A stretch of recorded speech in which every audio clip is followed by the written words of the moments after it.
When fame is a consequence of someone's work, it's not always desired. And this is contrary to a lot of people's beliefs who think that if someone becomes famous, they must have wanted that as the main thing. And this isn't true.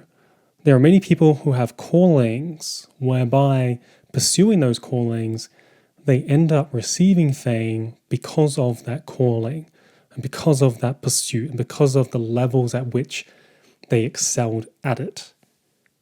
And if you yourself are wondering how much should I be seen, maybe I should stay relatively unknown, be private, and you're kind of going through this battle, then I want to talk to you about fame and how it can often be embedded in the path and in the calling, as well as how to deal with this idea of being seen in the world.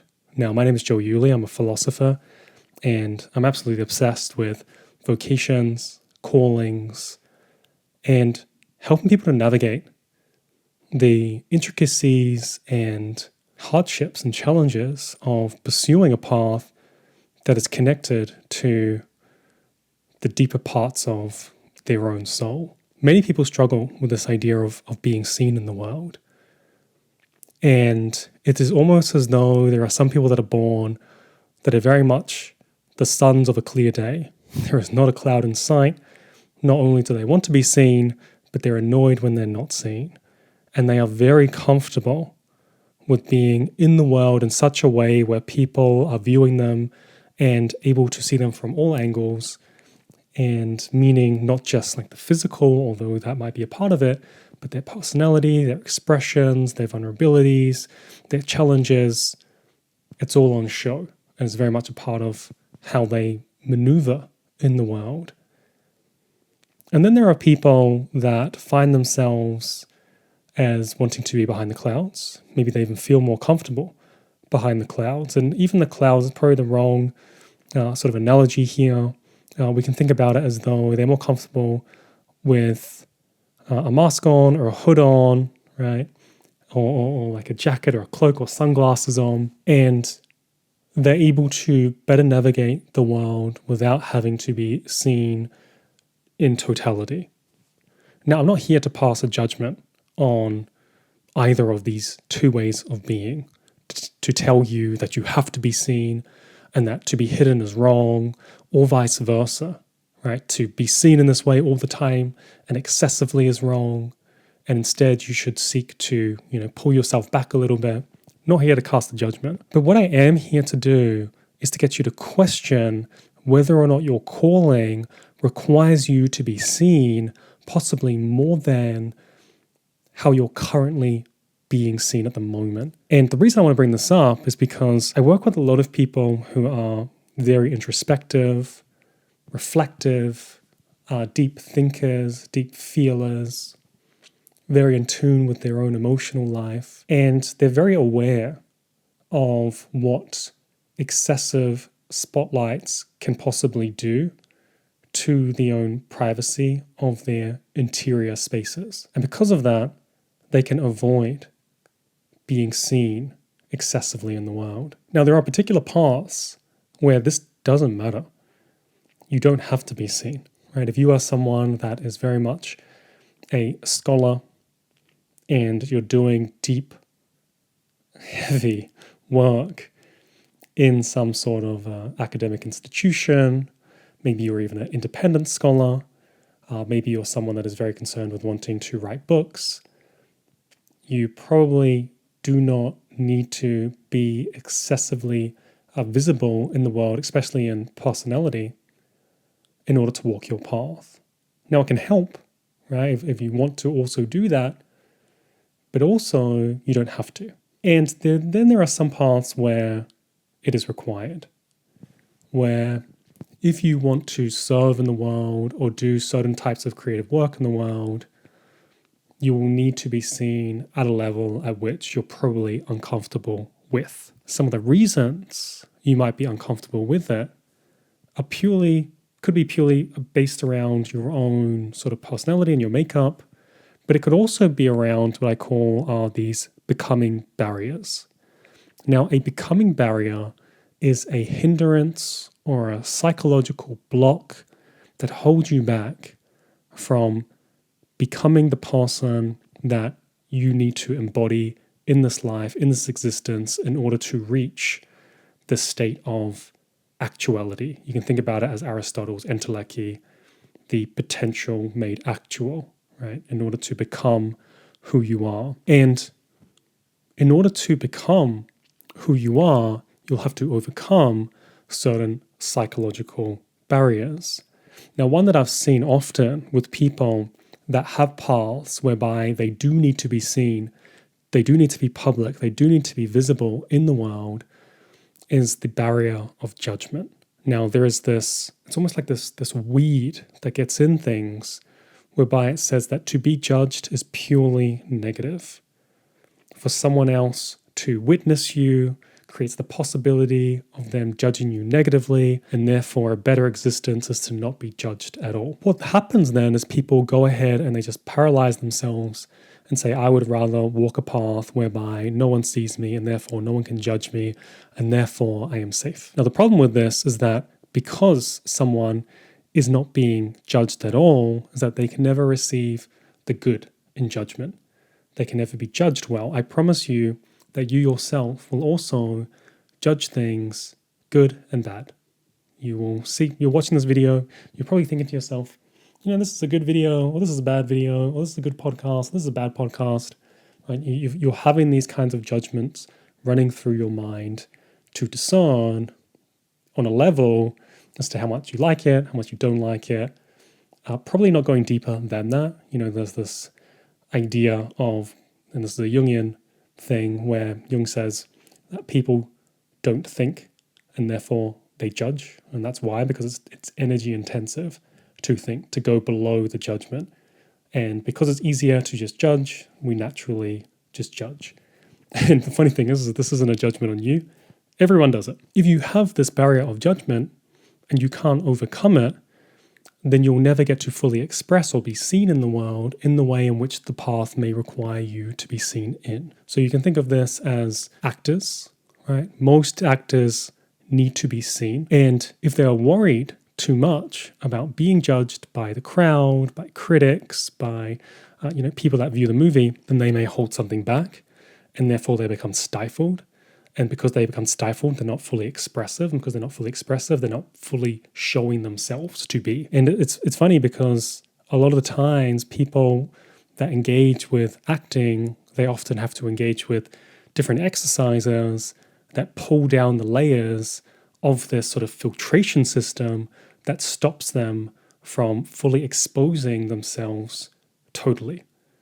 And by engaging with some of these exercises, running around like animals or just saying what comes off your mind on top of your head and just go and improvising, they in many ways have to stop the judgment. They have to overcome it. I was actually talking about this becoming barrier inside of our community where people unearth their career archetypes, choose the right career path. And I was telling them that one of the exercises that I give to people who have judgment as their becoming barrier is that I get them to fall over in public. And the interesting thing here is that, people hear this and I'm not doing that. That sounds silly. I don't want to do that. If people see me falling over, I'm going to look stupid. And yet, what really starts to happen if you start to really dig into the falling over in public is that people are so afraid of falling around others that they physically feel as though they cannot drop over or just fall over. And yet by being able to fall over in public or being seen as failing at walking, suddenly they have access to the possibility of not only just being judged in a negative way, but seeing that they can handle it and seeing that they survived it and seeing that they're still able to get up and keep walking. And people that have a hardship of showing themselves to the world can often have to deal with this block here. And so I mention this because if you have a path whereby you end up noticing, right? So as you're walking the path, it can sometimes emerge to you that, hey, more people are going to need to know you and your work. They're going to need to see you. You're going to need to be seen. And if you don't do that, you're not going to be able to reach your, what I call as an exalted form, your higher state of being, the embodiment of your calling, you're not going to be able to reach that unless more people can see you, unless that sun comes out from behind the clouds. And again, there is this real misunderstanding that everybody that is famous is pursuing fame. And if you start to look at, say, for example, there is this sort of, I would call it this introverted class of actors, since we're on this topic of acting. Two examples that come to mind are Tom Hardy and Cillian Murphy, both very, very introverted, craft-driven actors who, I would guess, are not pursuing the fame, although the fame comes to them by consequence of the craft itself. And because they're pursuing the craft, and because they're looking to do better and better each time, they're becoming more and more visible, and therefore have to be able to deal with that visibility that might be hard because they're not able to engage enough, or at least feel as though they're able to engage enough with their own private lives in a way that would have been possible if they weren't famous. And there is this real trade-off to the calling, and the calling is full of trade-offs. But so long as you pursue the calling, it ultimately outweighs all the negatives, such as having to deal with fame. And so there are people that are very okay with being famous. There are people that absolutely pursue fame, pursue the spotlight. And then there are people that have to pursue it, or they don't directly pursue it, and by consequence receive it because they're pursuing something else. But it just happens that by pursuing that something else, fame comes to them. And then it interacts with them in such a way where it's a challenge to overcome. And so whilst people on the outside, they see it and they say, well, you're lucky, or you should have known what you're getting into. For them, they have to see it as a challenge. They have to learn how to solve this challenge.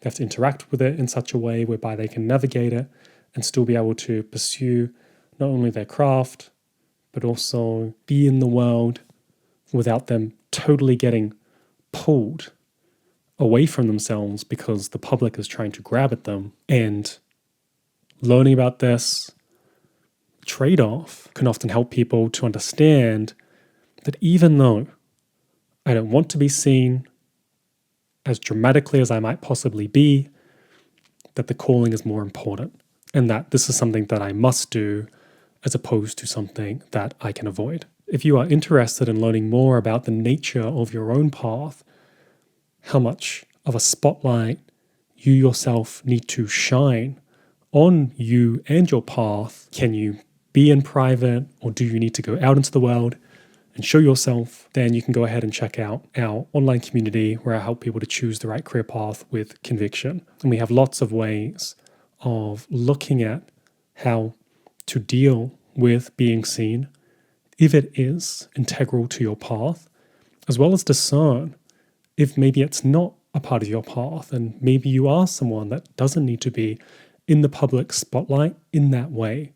Because even though the vocation and the calling is in the world and it's of the world, there are many people who have paths where they don't have to be a public front person. So you don't have to be like me, who is on video talking, who has a podcast speaking, and you really want to make sure that you know if it is for you or if it isn't for you, and have a clear-cut line, because otherwise the tension can cause almost like it slows momentum down often. And in our 8-week course, I show you how to properly figure this out.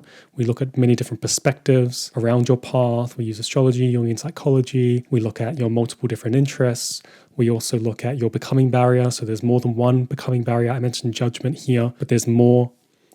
And by the end of gathering all this information up, you'll know what your career archetype is, the steps that you need to take to make it happen, as well as how does it work in the world, meaning how does it work with money, and how does it work with lifestyle. You'll also be around other people that are pursuing their path as well and unearthing their career archetype too.